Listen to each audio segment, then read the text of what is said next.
This is Scott Spears, and on Friday, May the 16th, 2014, the most iconic female broadcaster of all time, Barbara Walters, called it a day by leaving The View in the news business and, as she says, television after an amazing career.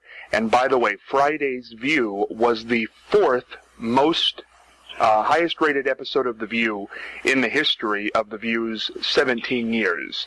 Joining us today is a man who spent more time sitting next to Barbara Walters during her career than anybody else. In an exclusive interview, the man who was with her on 2020 and the Today Show, and by the way, started with her on the Today Show 50 years ago this year, 1964. He's one of my favorite people, Hugh Downs. Hugh, how are you doing?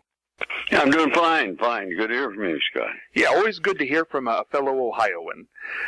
Your buddy Barbara Walters, who you spent, 1964 to 1999 virtually sitting next to, has retired. What do you make of that? Well, it's kind of interesting that it fell out that way because you probably know all this, but excuse me. I came on the Today Show in 1962. I had been doing night stuff, and they wanted me to do Today, and so I did. And Barbara was a writer at that time on the staff. She was there before I was, and she has this in her book too, which I think is very gracious of her to mention this. But at the time they had, this is egregious when you think of it, and they would never do this today, but they had what they called a Girl of the Week. And they had, at one point they had Maureen O'Sullivan, who's she was a real star and a good actress and everything. She was goes back to when she was very young, and she was the girlfriend of Tarzan, who was at the I can't think what the name was, but she also was Mia Farrow's mother. Do you remember her? Oh, Maureen yes. O'Sullivan. Yes. And that's going way back. But she was the one that they were using. And when she had to leave, they were combing the roster with movie things of other movie stars. And I said, why do we go to the movie industry to get stars? Why don't we build our own? And they said, such as. I said, such as Barbara Walters. And they said, she's a writer. And I said, yeah, but she's good looking, and I think she's smart enough to handle the thing on the air.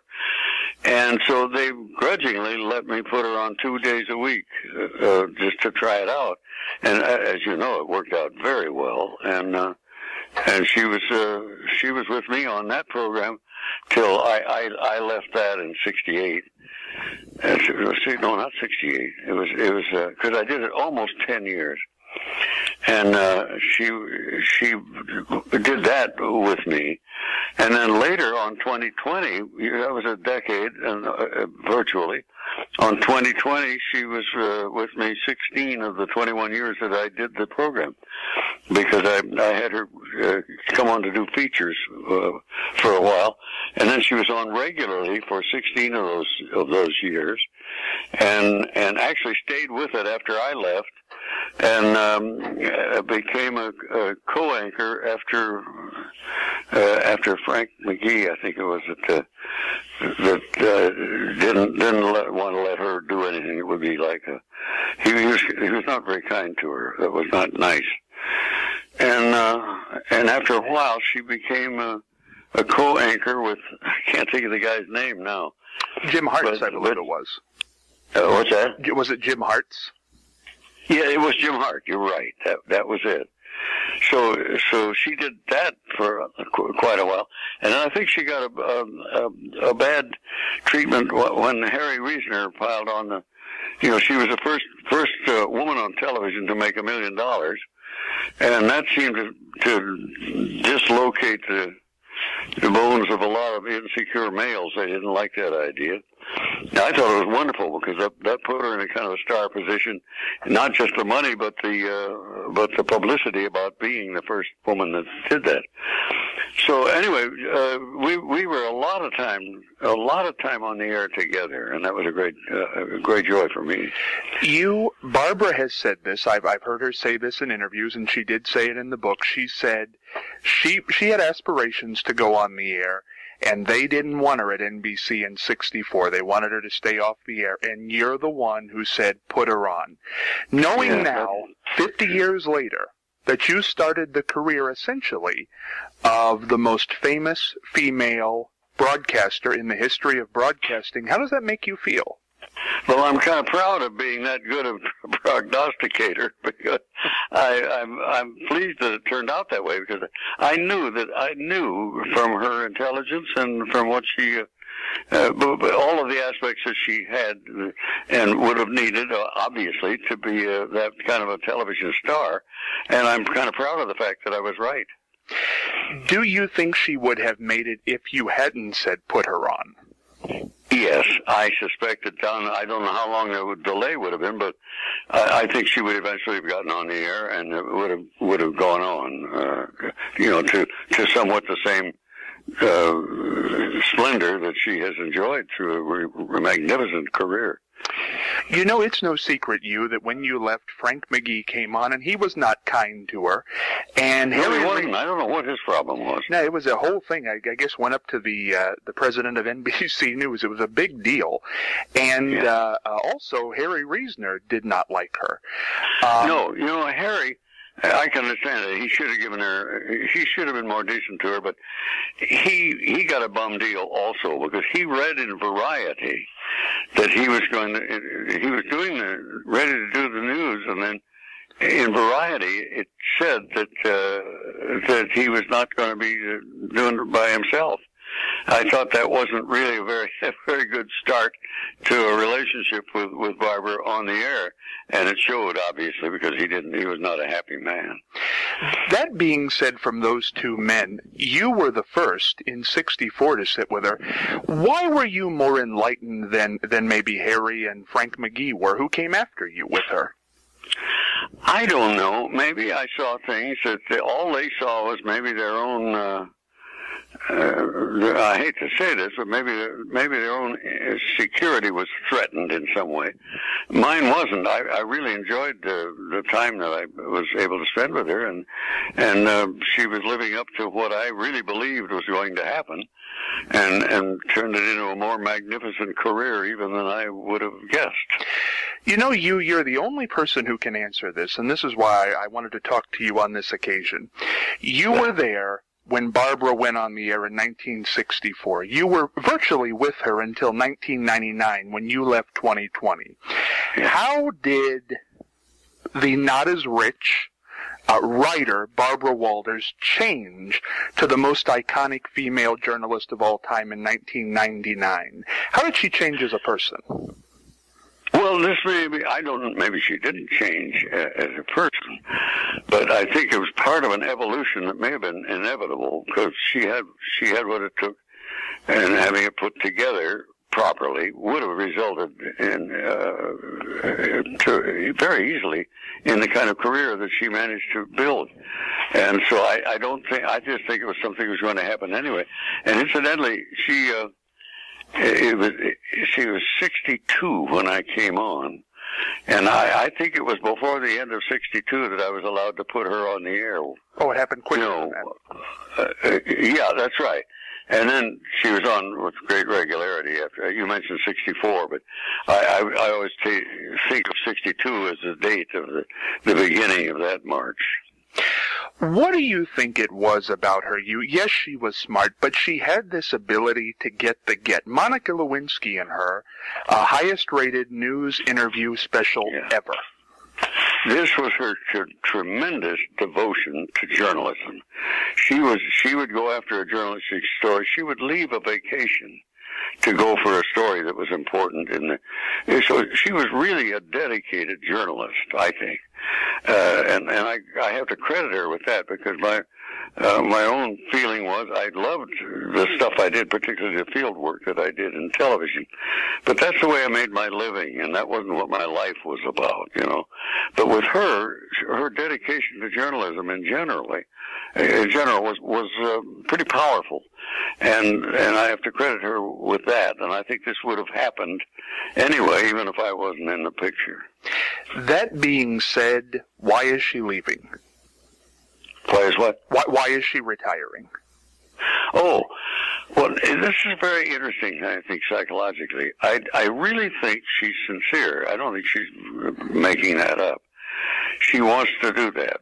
Because, first of all, she's been extremely busy and very put upon. Maybe things that she wanted to do that she couldn't because she always, always got kind of whisked away by some journalistic event that her devotion to journalism kept her away from.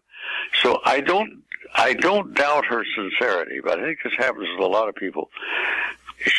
Deep down, she maybe didn't realize that she was going to feel like a fish out of water if she suddenly quit. And so she may be quite sincere in saying she's going to quit. And on the other hand, it could result in what Frank Sinatra did with about 6 farewell concerts that he gave. And I think he was sincere, but he couldn't stay away, and he just kept coming back. And that may happen with her. And I don't think it's because she's insincere about what she says she wants to do, but I think it's possible she will gradually have to repeat until she doesn't really retire. You know, it's very interesting. She has kind of made this out. I saw her in an interview in which she almost said she wanted to do a Johnny Carson and never be seen again.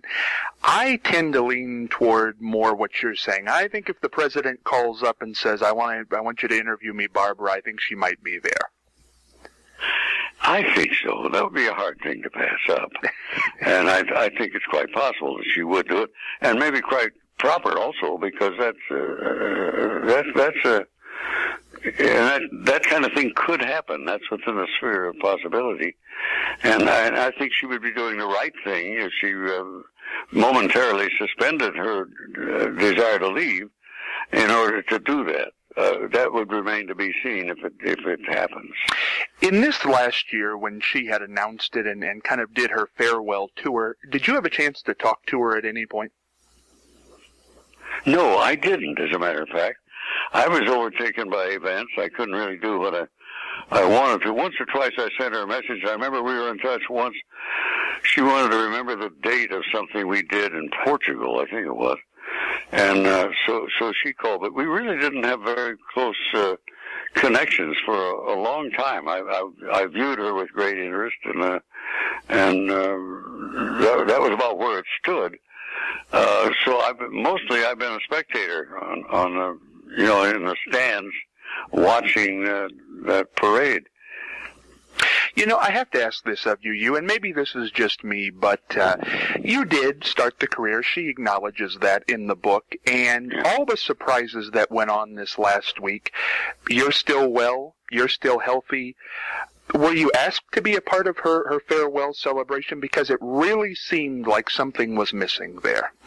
Yeah, well, yeah, it does seem that way. I'm not offended that I wasn't asked. I think I was enough out of it in my own evolution of what I was doing that it may be that people didn't stop to think, because I wasn't in there in any way in that limelight, where if I'd been doing a lot of things and been,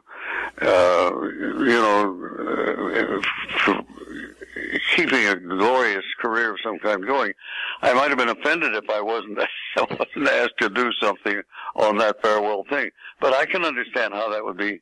I think her people probably didn't think of it, to tell you the truth. I have, and that's all right. Well, I don't usually give my opinion on the show, but I think that was an egregious mistake. I just, you were there the first day, you were there with her on Today, you were there with her on 2020.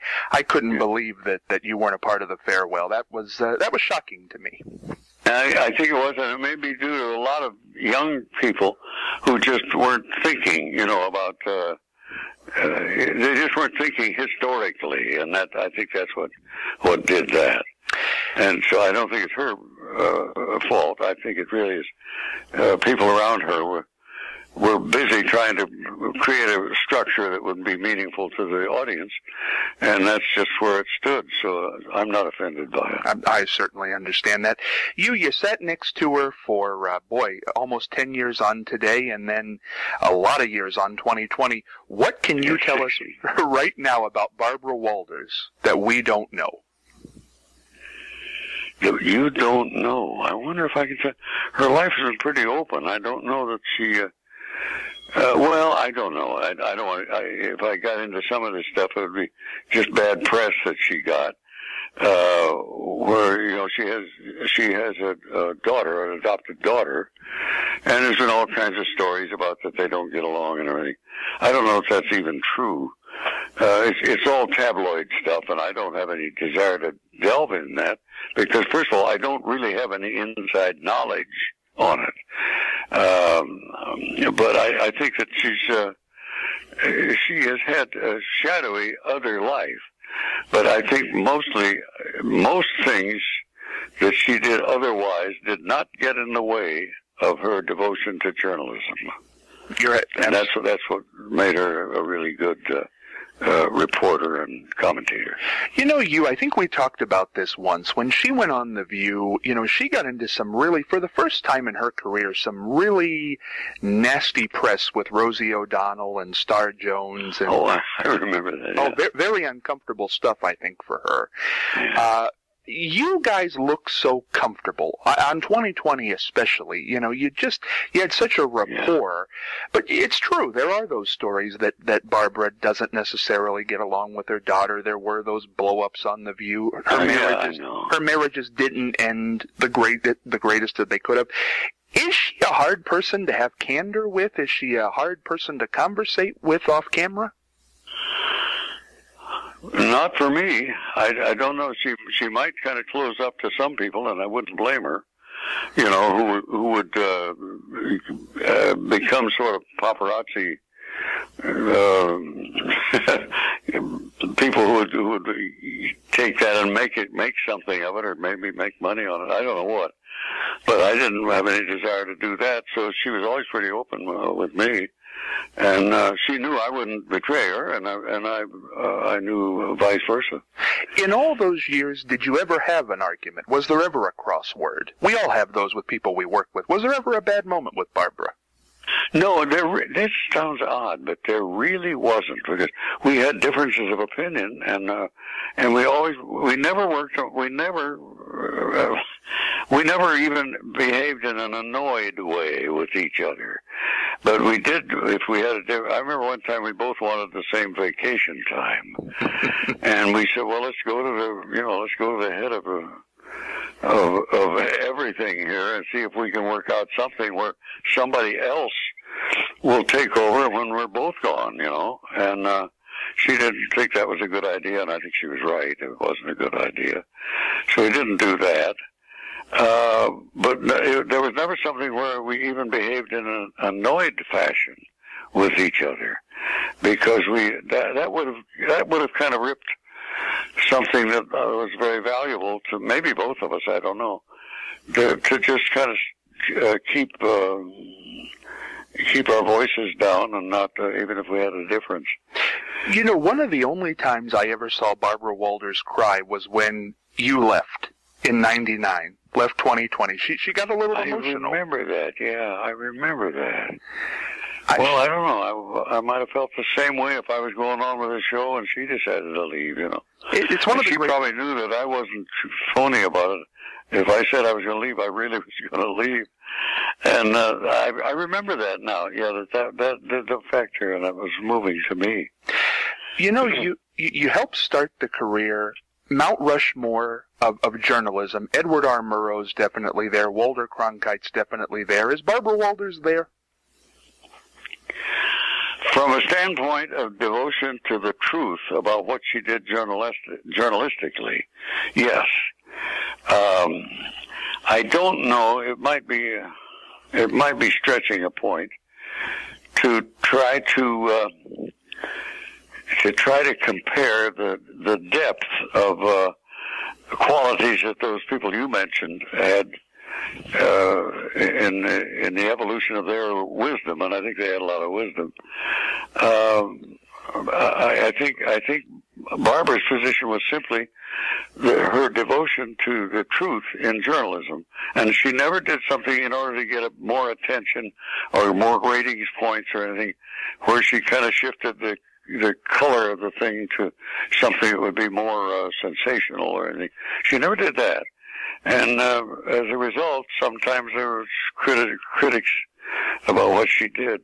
But mostly, I think people, certainly in the journalistic world, respected what she was doing. You know, I'm enjoying this conversation. I have two summing up questions, though, I want to ask, and I think you're the perfect person to ask this. When you think about it, Barbara Walters, back in 1962, when this all got rolling, she was a woman that was revolutionary. As weird as it sounds now, it was revolutionary then. But she did have a little accent, a little different voice. She almost had everything working against her, but yet she became the most famous. What quality did she isn't have? that interesting? What was it? You're right, that is true. I don't know if I can answer that or know exactly why, except it's just a compound of qualities that were all reflecting her devotion to journalism and to truth in journalism, where she was not going to bend it to get more attention for herself. I don't think she ever went after attention for herself. She did want to get attention to stories that were important that she thought people ought to know, and she would do whatever she thought it took to do that. But I never saw her move in a direction that I thought was just how, hey, I'll get that spotlight on me a little brighter. I don't think she ever did that. You know, we're going to remember her. I think society in general, Barbara Walters is never going to be forgotten, and I'm not sure she's done yet, as you say. I agree with you in that. But first woman journalist, highest rated news special, 2020 specials, creator of The View, this great juggernaut she created. But from the man who was there in the beginning and was there with her for so long, how are you going to remember her? When you think Barbara Walters, what do you think? I don't know.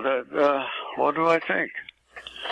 I think sometimes in the years that we were actually together, you got to go back to 62 to start, and it would total, 16 and 10. It would total 26 years, really, that we worked together one way or the other. You know, that would be, that's a long time, over a quarter of a century, and it was an important part of my, important part of my career and my life, and that was that's what I think of. I can't think of anything else that would be worth pointing out. Well, I am so glad that you were able to join us. Before we do part, though, anything going on with you? How's life out in Arizona? How are things? Oh, it's great. It's great now. I had a series of difficulties a while back, a few months ago, mostly unrelated, but they got some pretty smart people in the antiviral medications department, and who know how to do something. I've got the right mix now, and that I've had it long enough to get completely out of the woods, and it's been wonderful. It's just been like getting younger again. So I'm very happy with that, and very happy with where I am now. This has got to be the greatest climax, or I would say climate, that there is, and we don't mind the heat. You don't play tennis at noon or some nonsense, and you've got an air-conditioned car, an air-conditioned house and office and everything. There's no point. I can't feel sorry for people who complain about the heat, because the old timers, 150 years ago, I don't know how they survived this kind of temperature but they did somehow. And of course, life expectancy was about 39, and that's a big difference for those who are into the good old days syndrome. You blew right past that. Yeah, that's right. Well, you, as I say, nobody else I wanted to talk to about this monumental event, Barbara Walters' retirement, but you. And I do want to say, I don't know who made it, and I don't think it was Barbara, but a very egregious mistake that you weren't a part of that farewell celebration. That just shouldn't have happened that way. I should have at least been asked, maybe, if they thought, but I think the people who put it together just weren't thinking historically. They make some amusing mistakes. You know, I heard one young person say, and I'm not a good old dazer, but this person spoke of the Charleston as a piece of music, and he was talking about, spoke of it as a swing era. It had nothing to do with the swing era. That was strictly, strictly earlier than that, and they didn't have a historical sense of what the evolution of popular music had been. And my eyes rolled when I heard that. So if you got people like that putting it together, then it seems to me they're going to make mistakes historically, like that would mean, and maybe it was silly to leave me out of it, but to them, I had just kind of faded because I wasn't in a spotlight saying, hey, look at me. Well, you haven't faded to me, and you haven't faded to a lot of people. We miss you on television, but we're happy you're out there enjoying your life. And if it were up to me, you would be up on Mount Rushmore, because some of the work you did was so fascinating. You've been a great friend to me on this show, and boy, don't make this the last time. Keep coming back. No, if you got other things to talk about, I'll be happy to take a whack at it. The great Hugh Downs. Thank you. Thank you, you. Yeah.